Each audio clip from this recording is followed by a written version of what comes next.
बिस्मिल्लाहिर्रहमानिर्रहीम।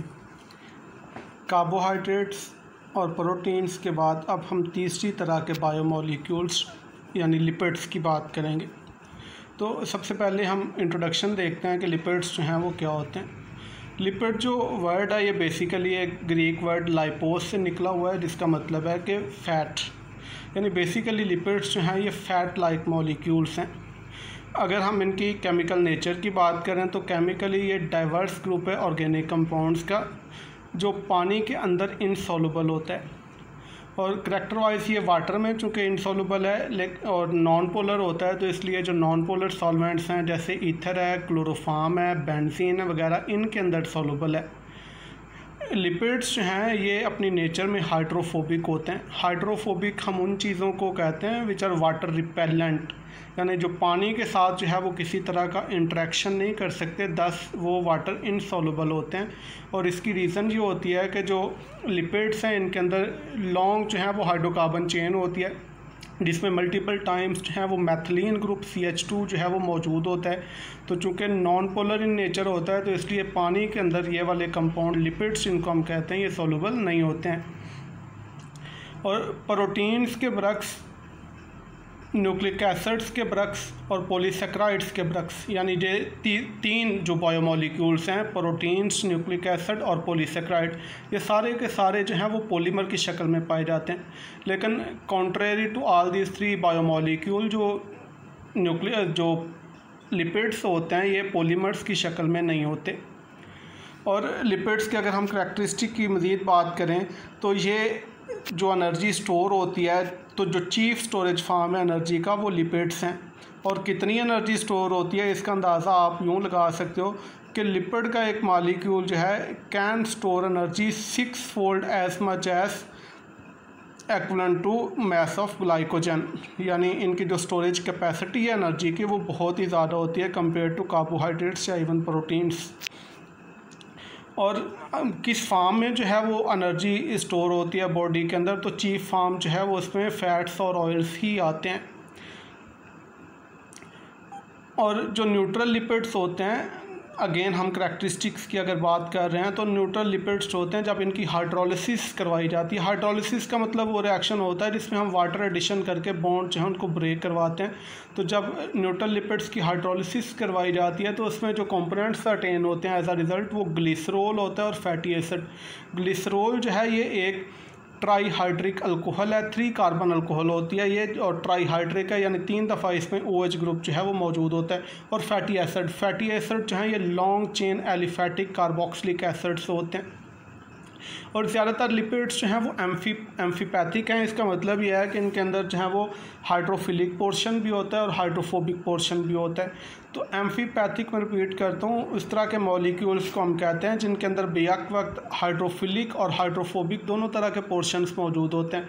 हाइड्रोफोबिक वो पोर्शन है जो किसी तौर वाटर के साथ इंटरेक्ट नहीं कर सकता, और हाइड्रोफिलिक वो पोर्शन होता है जो पानी के साथ इंटरेक्ट कर सकता है। तो लिपिड्स जो हैं वो इस तरह से एम्फीपैथिक होते हैं कि इसमें जो लॉन्ग चेन हाइड्रोकार्बन चेन होती है वो तो चूँकि हाइड्रोफोबिक है, लेकिन इसके अंदर जो पोलर कार्बोक्सिल ग्रुप होता है उसकी वजह से जो है ये वाटर के साथ इंटरेक्ट कर सकते हैं। तो बेक वक्त इनके अंदर जो है पोलर हेड और नॉन पोलर टेल जो है वो मौजूद होती है। और लिपिड्स जो हैं जब हम बात करते हैं कि एक्वस इन्वायरमेंट के अंदर, तो ये लिपिड्स जो हैं ये आपस में इंटरेक्ट कर सकते हैं, एसोसिएशन बना सकते हैं, और उस एसोसिएशन के नतीजे में डिफरेंट सुप्रामोलिकुलर स्ट्रक्चर जो हैं वो फॉर्म होते हैं, जिनको हम मोनोलेयर्स, माइसेल्स या बाइलेयर और वेसिकल्स कहते हैं। तो अब हम बात करते हैं कि अगेन एक दफ़ा से कि लिपिड्स जो हैं वो डेफिनेशन वाइज क्या चीज़ होती हैं। तो लिपिड्स को हम कह सकते हैं कि they are organic substances relatively जो वाटर इनसॉल्युबल होते हैं, लेकिन ऑर्गेनिक सॉल्वेंट्स के अंदर ये सॉल्युबल हैं। और पोटेंशियली ये रिलेटेड होते हैं फैटी एसिड्स के साथ, and they are utilised by living cells. अब अगर हम बात करें अगेन के फंक्शंस क्या होते हैं लिपिड्स के, तो इसमें हम देखते हैं कि they serve as storage form of metabolic fuel. और एक और ये है कि they serve as transport form of metabolic fuel, जिसमें फ्री फैटी एसिड्स हैं, ट्राइग्लिसराइड्स हैं या कोलेस्ट्रॉल एस्टर्स हैं, और ये स्ट्रक्चरल रोल भी प्ले करते हैं, यानी they provide the structural component of membrane. जो डिफरेंट तरह की सेल मेम्ब्रेन्स होते हैं उनमें ये स्ट्रक्चरल रोल प्ले करते हैं। एग्जांपल्स की इसमें अगर हम बात करें तो फास्फोलिपिड्स आ जाते हैं, ग्लाइकोलिपिड्स हैं, गैलेक्टोलिपिड्स हैं या स्फिंगोलिपिड्स हैं। तो 3 तरह के बेसिकली जो है इनके रोल हो गए। एक तो ये है कि ये एनर्जी स्टोरेज, दूसरा ट्रांसपोर्टेशन में यूज़ होते हैं, और तीसरा जो है इनका वो स्ट्रक्चरल रोल है।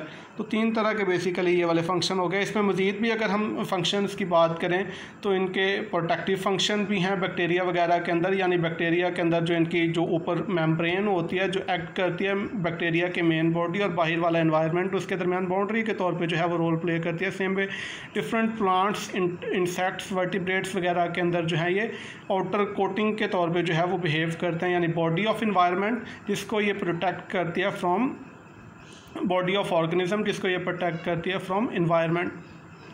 और इसके अलावा ये डिफरेंट तरह के पिगमेंट्स के तौर पे भी जो हैं वो रोल प्ले करते हैं, जैसे कैरोटीन्स हैं, ये हार्मोन्स के तौर पे जो हैं वो रोल प्ले करते हैं, जैसे विटामिन ए और डी हैं। सिग्नलिंग मॉलिक्यूल के तौर पे जो हैं वो रोल प्ले करते हैं, जैसे एक्सोसाइड है।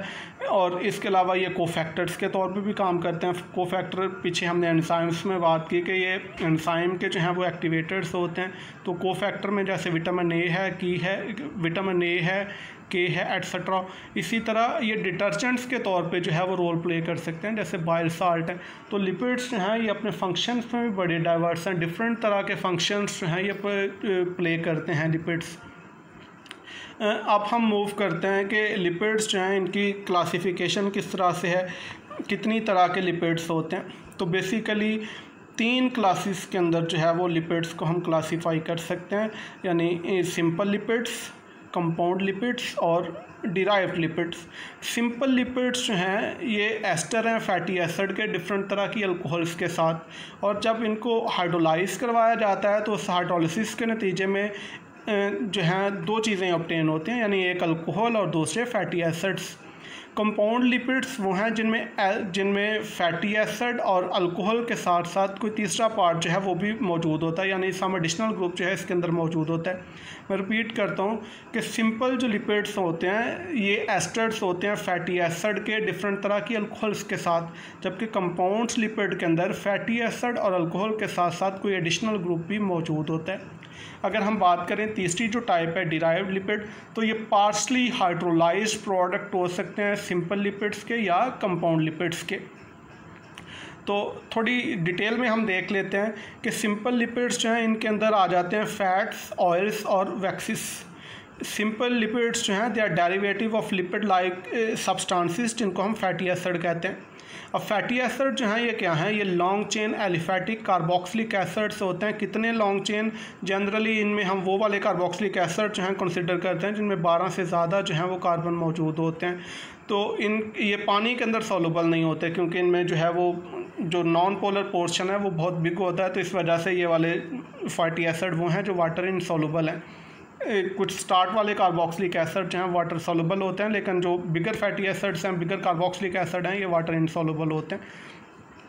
तो इसमें जो हाइड्रोफिलिक पोर्शन होता है, यानी जो पोलर पोर्शन है, कार्बोक्सिल ग्रुप जो होता है वो पोलर हेड के तौर पे जो है वो एक्ट करता है, और ये हाइड्रोफिलिक पोर्शन होता है। और जो लॉन्ग चेन हाइड्रोकार्बन पोर्शन होता है ये नॉन पोलर टेल के तौर पे एक्ट करता है। यानी जो फैटी एसिड होते हैं उसमें 2 पोर्शन होते हैं, एक जो है वो पोलर हेड होता है जो कि हाइड्रोफिलिक होता है, और दूसरी जो है वो नॉन पोलर टेल होती है, यानी जो लॉन्ग चेन हाइड्रोकार्बन चेन होती है वो हाइड्रोफोबिक होती है नेचर में। दूसरे जो कंपाउंड लिपिड्स हैं, इसमें अभी पीछे भी हमने बात की थोड़ी देर पहले कि इनमें फैटी एसिड्स और अल्कोहल्स के साथ साथ कोई एडिशनल ग्रुप भी मौजूद होता है। तो कौन सा ग्रुप जो है वो डिफरेंट मौजूद होता है, इस बेस पे हम फिर कंपाउंड लिपिड को जो है वो क्लासीफाई कर सकते हैं। यानी फास्फोलिपिड है मिसाल के तौर पे, तो इनमें ये फास्फोलिपिड्स वो हैं जिनमें एस्टर के साथ साथ यानी जो एस्टेरिफिकेशन प्रोसेस होता है between fatty acid and alcohol, तो उस एस्टर के साथ साथ जो फास्फोरिक एसिड ग्रुप जो है वो भी मौजूद होता है। और इनके अलावा जो बाकी कंपाउंड लिपिड्स हैं उनको फिर हम कह देते हैं कि ये नॉन फास्फोरिलेटेड लिपिड्स हैं, यानी इनमें फास्फोरिक एसिड की बजाय कोई और ग्रुप जो है वो मौजूद होता है। तो तीसरी काइंड डिराइव्ड प्रोटीन लिपिड्स की हैं। तो डिराइव्ड लिपिड जो हैं ये मैंने पहले भी अभी थोड़ी देर बाद पहले बात की कि these are partially hydrolysed products either of simple lipids or compound lipid. तो इसमें अगर हम बात करें तो इसमें फैटी एसिड आ गए, अल्कोहल्स आ गए, मोनोग्लिसराइड आ गए, डाइग्लिसराइड आ गए, स्टीरॉइड्स आ गए, कैरोटेनॉइड्स आ गए। ये सारी की सारी जो हैं वो डिराइव्ड लिपिड्स की एग्जांपल है। मैं रिपीट करता हूँ कि डिराइव्ड लिपिड्स जो होते हैं ये पार्शली हाइड्रोलाइज्ड प्रोडक्ट्स होते हैं सिंपल लिपिड्स के या कंपाउंड लिपिड्स के। तो एग्जांपल्स में ये डिफरेंट आ जाएंगे, इसमें fatty acid, alcohol, monoglyceride, diglyceride, steroids या कैरोटेनॉइड्स, ये सारे जो हैं वो डिराइव्ड लिपिड्स हैं। अब फैटी एसिड्स जो हैं इनको हम थोड़ा देखते हैं कि फैटी एसिड जो हैं these are simplest form of lipids, और ये मोनोकार्बोक्सिलिक होते हैं, यानी इनमें कार्बोक्सिल ग्रुप जो है वो एक दफ़ा मौजूद होता है, सट्रेट होते हैं। अनब्रांच्ड हाइड्रोकार्बन चेन इनके अंदर जो है वो मौजूद होती है जनरली, जिसमें कार्बन की तादाद जो है वो इवन होती है, स्टार्टिंग फ्रॉम 4 और मैक्सिमम जो कार्बन हो सकते हैं वो 36 हो सकते हैं इनमें। और फैटी एसिड अगर एस्टर की शक्ल में हो तो फिर हम उसको असाइल ग्रुप कहते हैं। फैटी एसिड जो हैं ये अपनी नेचर में एम्फीपैथिक होते हैं। पीछे मैंने अभी थोड़ी देर पहले बात की कि इनके अंदर हाइड्रोफिलिक हेड और हाइड्रोफोबिक टेल जो हैं वो मौजूद होते हैं, यानी इसमें हाइड्रोफिलिक पोर्शन भी होता है और हाइड्रोफोबिक पोर्शन भी होता है। और फैटी एसिड जो हैं वो किस शक्ल में होते हैं, ये फ्री भी हो सकते हैं या ये एस्टर इन्होंने बनाया हो सकता है ग्लिसरॉल के साथ, जिसको हम ट्राइग्लिसराइड कहते हैं। तो फैटी एसिड की जो प्रेजेंस है वो किस तरह से होती है कि यानी ये फ्री शक्ल में भी मौजूद हो सकता है और एस्टर की शक्ल में भी मौजूद हो सकते हैं फैटी एसिड। और एस्टर इन्होंने बनाया होता है ग्लिसरॉल के साथ, और ये जो एस्टर होता है फिर उसको हम ट्राइग्लिसराइड कहते हैं। तो फैटी एसिड की अगर हम टाइप्स की बात करें कि कितनी तरह की होती हैं, तो बेसिकली 2 टाइप्स हो सकती हैं, सैचुरेटेड फैटी एसिड और अनसैचुरेटेड फैटी एसिड। अब सैचुरेटेड फैटी एसिड वो है जिसमें जो लॉन्ग चेन हाइड्रोकार्बन होती है, हाइड्रोकार्बन चेन होती है, उसमें सारे कार्बन और हाइड्रोजन बॉन्ड जो हैं वो सिंगल बॉन्ड होते हैं, और कार्बन कार्बन बॉन्ड जो हैं वो भी सारे सिंगल बॉन्ड होते हैं, कहीं पे भी कोई डबल बॉन्ड जो है वो मौजूद नहीं होता। मैं रिपीट करता हूँ कि सैचुरेटेड फैटी एसिड उनको हम कहते हैं जिसमें जो हाइड्रोकार्बन चेन है उसमें सारे कार्बन्स के दरमियान सिंगल बॉन्ड होता है, कोई भी डबल बॉन्ड मौजूद नहीं होता। दूसरी तरफ जो अनसैचुरेटेड फैटी एसिड्स हैं उनके अंदर एक या एक से ज़्यादा जो कार्बन यूनिट्स हैं ऐसे होंगे जिनके दरमियान डबल बॉन्ड जो है वो मौजूद होगा। रिपीट करता हूँ कि सैचुरेटेड फैटी एसिड में जो हाइड्रोकार्बन चेन होती है वो सारे के सारे कार्बन सिंगली बॉन्डेड होते हैं, जबकि अनसैचुरेटेड जो फैटी एसिड है उसमें कुछ कार्बन्स के दरमियान डबल बॉन्ड हो सकते हैं। तो अनसैचुरेटेड फैटी एसिड्स को भी हम फर्दर क्लासीफाई कर सकते हैं, यानी मोनो अनसैचुरेटेड जिसमें एक डबल बॉन्ड हो, और पॉली अनसैचुरेटेड जिसमें एक से ज़्यादा डबल बॉन्ड हो। तो मोनो अनसैचुरेटेड जो फैटी एसिड्स हैं उसके एग्जाम्पल की अगर हम बात करें तो ओमेगा 9 है, और पॉली अनसैचुरेटेड फैटी एसिड्स में ओमेगा 3 और ओमेगा 6 आ जाएंगे। सैचुरेटेड फैटी एसिड्स जो होते हैं, अभी मैंने यही बात की कि उनके अंदर कोई भी डबल बॉन्ड जो है वो चेन के अंदर मौजूद नहीं होता और इसके अंदर सिंगल ही चेन होती है।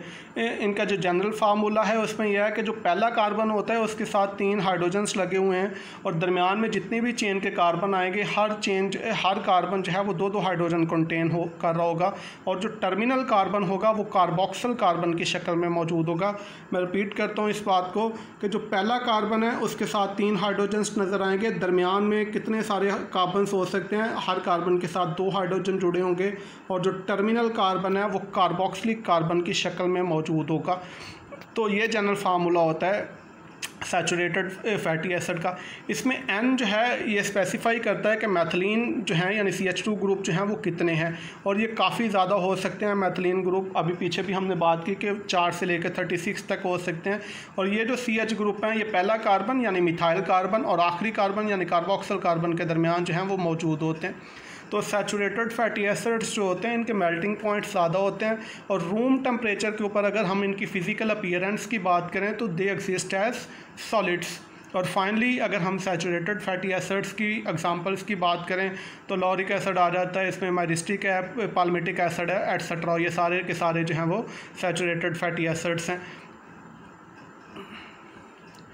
तो ये जो स्ट्रक्चर्स हैं इनमें ऊपर वाला जो है वो सैचुरेटेड फैटी एसिड है और नीचे वाला जो है वो अनसैचुरेटेड फैटी एसिड है। इन दोनों स्ट्रक्चर्स पे आप गौर करें कि यहाँ पे ये जो सारी हाइड्रोकार्बन चेन है, जितने कार्बन इनमें आपको नज़र आ रहे हैं सारे कार्बन्स के दरमियान जो है वो सिंगल बॉन्ड है, कहीं पे भी डबल बॉन्ड मौजूद नहीं है। इसके मुकाबले में अगर आपको अनसैचुरेटेड फैटी एसिड की बात करें तो इसमें अगरचे इसमें काफ़ी सारे कार्बन इसमें भी आपको ऐसे नज़र आ जाएंगे जिसमें कोई डबल बॉन्ड जो है वो मौजूद नहीं है, सारे के सारे सिंगल बॉन्ड है, लेकिन 2 कार्बन ऐसे हैं जिनके दरमियान आपको डबल बॉन्ड नज़र आ रहा है। मैं रिपीट करता हूँ कि अनसैचुरेटेड फैटी एसिड वो हैं एटलीस्ट उसके अंदर एक यूनिट ऐसा हो जिसमें 2 कार्बन के दरमियान डबल बॉन्ड हो, तो ये अनसैचुरेटेड फैटी एसिड होगा। So this is basic difference between saturated fatty acids and unsaturated fatty acid. In saturated fatty acid के अंदर जो हाइड्रोकार्बन चेन होती है उसमें जितने भी कार्बन मौजूद होते हैं सारों के दरमियान सिंगल बॉन्ड होता है, और अनसैचुरेटेड फैटी एसिड में एटलीस्ट एक डबल बॉन्ड जो है वो मौजूद होगा बिटवीन 2 डिफरेंट कार्बन्स। तो अनसैचुरेटेड फैटी एसिड्स की वही जो अभी हम बात कर रहे हैं कि इसमें एक या एक से ज़्यादा डबल बॉन्ड जो हैं वो हो सकते हैं, जिसकी बेस पे हम इनको मोनो अनसैचुरेटेड या पॉली अनसैचुरेटेड फैटी एसिड कहते हैं। और इनकी फ़िज़िकल अपीयरेंस की अगर हम बात करें तो रूम टेम्परेचर के ऊपर ये लिक्विड शक्ल में एग्जिस्ट करते हैं, यानी इनके जो मेल्टिंग पॉइंट्स हैं वो लो होते हैं। अब पोजीशन ऑफ डबल बॉन्ड को जो है वो प्रेजेंट कैसे किया जाता है, तो जनरली जो टर्म यूज़ की जाती है इसके लिए वो डेल्टा की टर्म यूज़ की जाती है, और जिन 2 कार्बन्स के दरमियान डबल बॉन्ड होगा उसमें पहला कार्बन जो है उसका नंबर 7 मेंशन कर दिया जाएगा। मिसाल के तौर पे अगर कार्बन 9 और कार्बन 10 के दरमियान डबल बॉन्ड है तो फिर हम इसको डेल्टा 9 कहेंगे। अनसैचुरेटेड फैटी एसिड्स की अगर हम एग्जांपल्स की बात करें तो इसमें लिनोलिक एसिड आ गया, ओलिक एसिड आ गया, एटसेट्रा, ये सारे अनसैचुरेटेड फैटी एसिड हैं। अब अगर 2 कार्बन्स के दरमियान डबल बॉन्ड हो तो फिर आपको पता है हम कन्फिगुरेशन की बात करते हैं, यानी डबल बॉन्ड के अक्रॉस जो है वो कन्फिगुरेशन आया वो सिस कन्फिगुरेशन है या ट्रांस कन्फिगुरेशन है। तो जो naturally occurring unsaturated fatty acid है उनमें जो कन्फिगुरेशन होती है वो सिस कन्फिगुरेशन होती है, जबकि जो ट्रांस फैटी एसिड हैं they are produced by fermentation in the human of dairy animals, यानी जो भैंसें वगैरह हैं उनकी जो ओजरी होती है वहाँ पे जो फर्मेंटेशन का प्रोसेस हो रहा होता है, जब खाने के बाद जो मेटाबॉलिज्म होती है तो उससे ट्रांस फैटी एसिड्स जो हैं वो प्रोड्यूस होते हैं। अब ये कि अनसैचुरेटेड फैटी एसिड जो हैं वो कितनी तरह के हो सकते हैं, तो यही हम बात कर रहे थे कि अनसैचुरेटेड फैटी एसिड्स को भी आगे क्लासीफाई किया जा सकता है डिपेंडिंग अपॉन कि इनमें डबल बॉन्ड्स जो हैं वो कितने हैं। तो अगर तो सिर्फ एक ही डबल बॉन्ड हो तो फिर हम कहते हैं कि ये मोनो अनसैचुरेटेड फैटी एसिड है, यानी पूरा जो मॉलिक्यूल है फैटी एसिड का उसमें सिर्फ 2 कार्बन ऐसे हों जिनके दरमियान डबल बॉन्ड हो, तो फिर हम कहते हैं ये मोनो अनसैचुरेटेड फैटी एसिड है। मिसाल के तौर पे अगर एक डबल बॉन्ड जो है वो कार्बन 9 और 10 के दरमियान हो तो फिर हम कहते हैं कि ये delta 9 mono unsaturated fatty acid है। और इसी तरह अगर डबल बॉन्ड की तादाद 2 या 2 से ज़्यादा हो तो फिर हम कह देते हैं कि ये पॉली अनसैचुरेटेड फैटी एसिड है, यानी जो हाइड्रोकार्बन चेन है उसमें 2 से ज़्यादा डबल बॉन्ड नज़र आ रहे हो तो फिर ये पॉली अनसैचुरेटेड फैटी एसिड्स हैं। और पॉली अनसैचुरेटेड फैटी एसिड्स हैं they are also known as essential fatty acids. इसमें अगर हम एग्जांपल्स की बात करें तो लिनोलिक एसिड जो है वो आ जाता है, या लिनोलेनिक एसिड जो है वो आ जाएगा इस एग्जांपल में।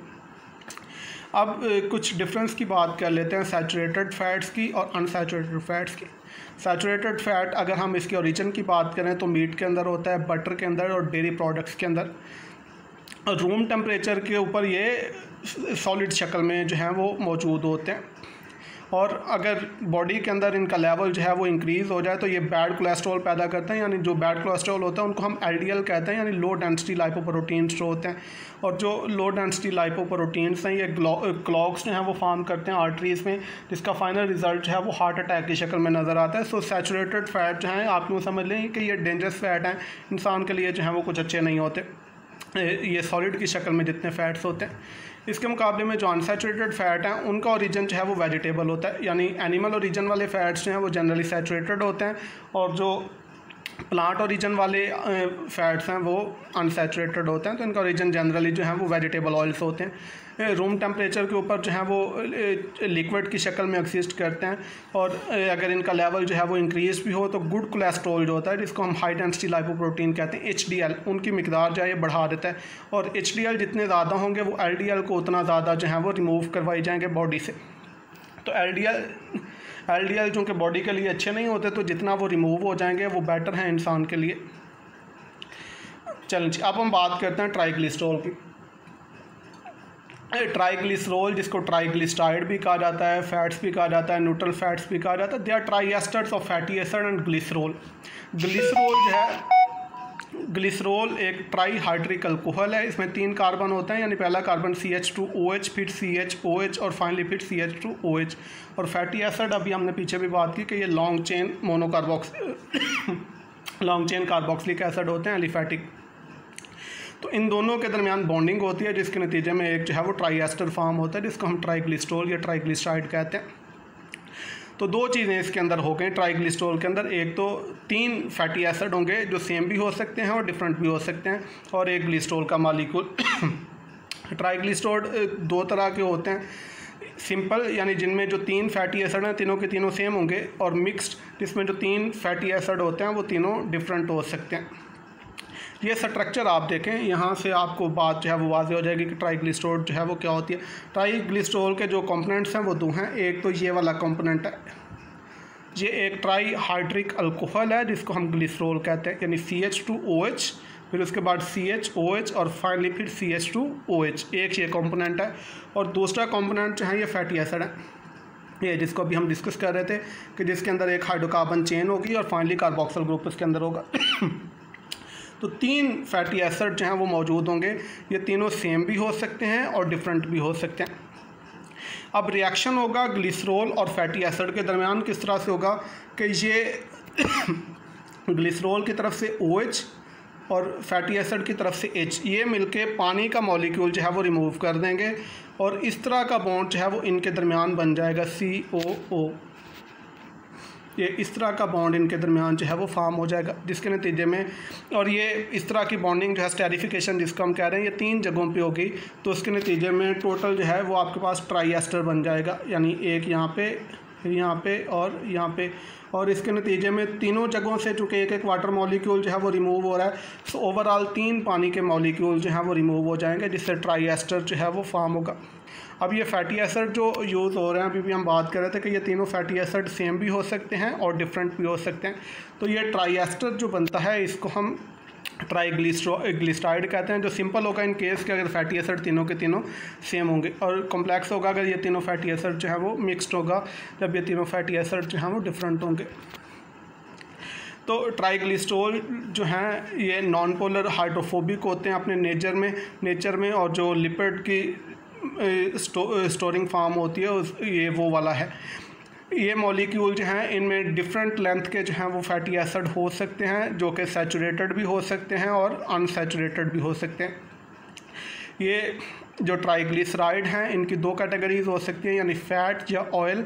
अगर तो इसकी फ़िज़िकल स्टेट जो है वो सॉलिड है तो फिर हम इसको फ़ैट कहेंगे, और अगर इसकी फ़िज़िकल स्टेट जो है वो लिक्विड है तो फिर हम इसको ऑयल कहेंगे।